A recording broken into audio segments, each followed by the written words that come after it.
446 میں آ کر شیعوں کی حکومت کو ختم کیا طغرل بیگ سلجوقی نے۔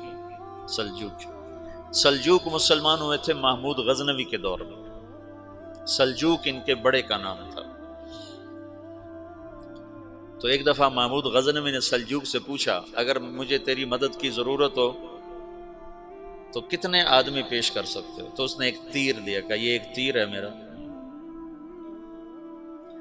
کسی کو یہ تیر بھیج کر میرے علاقے میں بھیج دو تو چند گھنٹوں میں 1,00,000 تلواریں تیرا پہرا دینے کے لیے تیار ہوں، میرے پاس اتنی طاقت ہے۔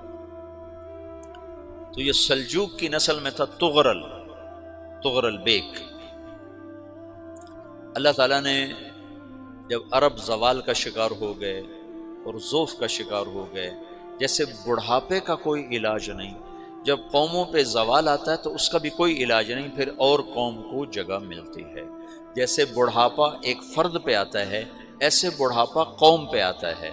قوم کا بڑھاپا جوانی میں نہیں لوٹ سکتا، جیسے فرد کا بڑھاپا جوانی کی طرف نہیں لوٹ سکتا، قوم کا بڑھاپا جوانی کی طرف نہیں لوٹ سکتا، کوئی علاج نہیں، نئی نسل کا آنا ہی علاج ہے۔ تو عرب دھل چکے تھے، 600 سال بہت ہوتے ہیں حکومت کو، اپنی صفات گم کر چکے تھے، اب نئے خون کی ضرورت تھی۔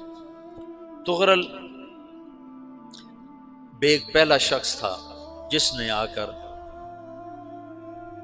اہل السنت والجماعت کو استحکام بخشا، شیعوں کی حکومت کو ختم کیا، بغداد سے، شام سے، ان سارے علاقوں سے۔ صلاح الدین ایوبی نے اسماعیلی شیعہ کی حکومت کو ختم کیا، مصر۔ العاضد ان کا آخری خلیفہ تھا۔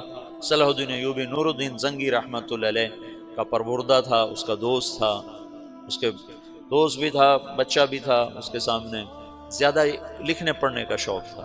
پھر اللہ تعالیٰ نے اس سے کام لیا اور اس کو مصر کا گورنر بنا کے بھیجا، مصر کی مدد کے لیے بھیجا۔ تو وہاں اس نے صلاح الدین ایوبی نے وہاں ختم کیا، طغرل بیگ نے یہاں ختم کیا۔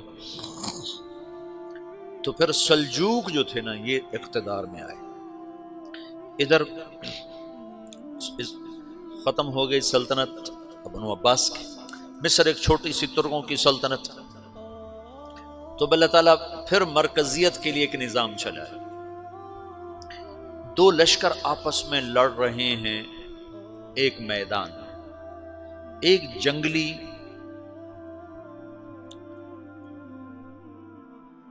بدوؤں کا قافلہ، جنگل کے لوگ اپنے قبیلے کو لے کر، ایک جنگلی قبیلہ اپنے سردار کے ساتھ نقل مکانی کر رہا ہے ایک جگہ سے دوسری جگہ۔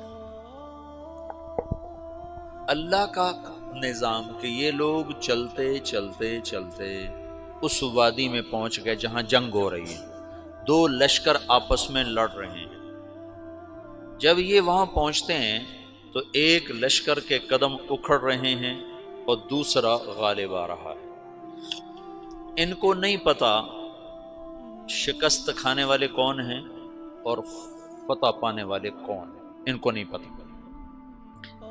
اس جنگلی قبیلے کے سردار کا نام بھی طغرل ہے، طغرل۔ تو یہ سردار کہتا ہے جو شکست کھا رہے ہیں ان کی مدد کرو، کچھ پتہ نہیں کون ہے، کہتا جو شکست کھا رہے ہیں ان کی مدد کرو۔ تو 400 وحشی جنگلیوں نے فاتح لشکر کے پیچھے حملہ کر دیا۔ وہ تو ایک کافی ہوتا تھا، 400 دوڑ جب تلواریں پڑیں تو چند لمحوں میں نقشہ بدل گیا، بھاگنے والے جم گئے اور جمنے والے بھاگ پڑے۔ جب جنگ ختم ہوئی تو شکست خوردہ لشکر کے بادشاہ نے ان کو بلایا، اسے پوچھتا ہے مجھے جانتے ہو میں کون ہوں؟ کہا نہیں۔ کہا تو تم نے میری مدد کیوں کی؟ کہا انسانی ہمدردی کی وجہ سے، تمہیں شکست ہو رہی تھی اس لیے تمہاری مدد کی۔ پھر اس نے اپنا تعارف کرایا، میں ہوں سلیمان سلجوقی، ترکی کا بادشاہ۔ مسلمانوں کا لشکر تھا اور تاتاریوں سے شکست کھا رہا تھا، تاتاری فتح پا رہے تھے، مسلمان شکست کھا رہے تھے۔ تو وہ اللہ کی غیبی مدد بن کر آئے، تو وہ اس سے کہتا ہے میرے ساتھ رہنا پسند کرو گے؟ تم نے میرے اوپر احسان کیا ہے، میں اس کا بدلہ دینا چاہتا ہوں، میرے ساتھ رہنا پسند کرو گے؟ کہنے کا کر لوں گا۔ تو اس کو لے کر ترکی آیا، اور استنبول اس وقت روم کی حکومت میں تھا، اسے فتح کیا اس تغرل کے آگے چوتھے پانچویں پڑپوتے محمد فاتح نے۔ تو یہ استنبول ہے، یہ ترکی ہے، بیچ میں ایک چھوٹا سمندر ہے، یہاں ایک جاگیر ہے۔ تو سلطان سلیمان کہتا ہے یہ جاگیر تجھے وقف ہے، ادھر سے رومی مجھے تنگ کرتے ہیں حملے کر کر کے، تو میرا دفاع کرتے رہنا، یہ جاگیر تیری۔ اس جاگیر پہ اس نے اپنے قافلے کو آباد کر دیا، اپنے قبیلے کو، اور ایک چھوٹی سی حکومت بنا لی، جو ایک صوبہ سمجھو، سلمان سلجوقی کا وہ ایک چھوٹا سا صوبہ ہے۔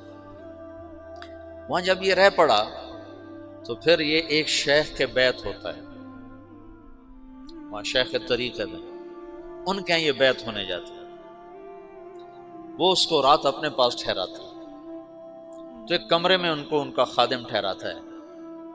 یہ جب کمرے میں جاتا ہے تو سامنے دیوار میں طاقچے پر قرآن پڑا ہوا ہے، تو یہ تغرل بیگ کہتا ہے یہ کیا ہے، یہ کیا ہے؟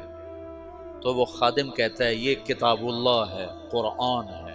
اچھا، وہ اس کو وہاں چھوڑ کے باہر چلا جاتا ہے۔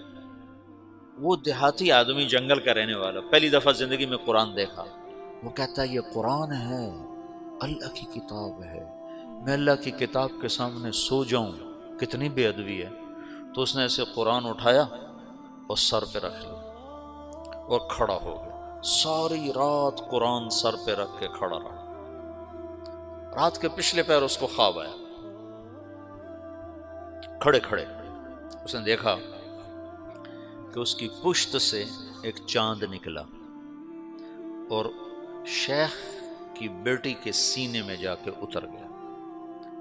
پھر اس لڑکی کے سینے سے ایک درخت نکلا جو پھیلتے پھیلتے پھیلتے 3 بر اعظم پہ چھا گیا، افریقہ پر، یورپ پر، ایشیا پر۔ پھر اس کی آنکھ کھل گئی، وہ کھڑا ہوا ہے، تو اس نے صبح یہ خواب اپنے شیخ کو سنایا، تو انہوں نے اپنی بیٹی اس کے نکاح میں دے دی۔ اس بیٹی سے ایک بچہ پیدا ہوا، تغرل بیگ نے اس کا نام رکھا عثمان، عثمانی ترک نام سنا ہوا، جو میں نے کل بتایا تھا کہ 1924 میں وہ خلافت ختم ہوئی، تو ایک بیٹا پیدا ہوا عثمان۔ عثمان نے پھر ایک نئی اسلامی حکومت کی بنیاد رکھی جو 1924 تک چلتی رہی، کوئی 800 سال یہ حکومت چلی۔ تو حکومت کا شیرازہ بکھرا، لیکن پھر جڑ جاتا تھا، پر وہ قرن اول والا جوڑ کبھی نہ پیدا ہوا، ٹکڑے بن گئے۔ ان ٹکڑوں میں اللہ لوگ پیدا کرتا رہا جو دعوت دیتے رہے، دعوت زندہ رہی۔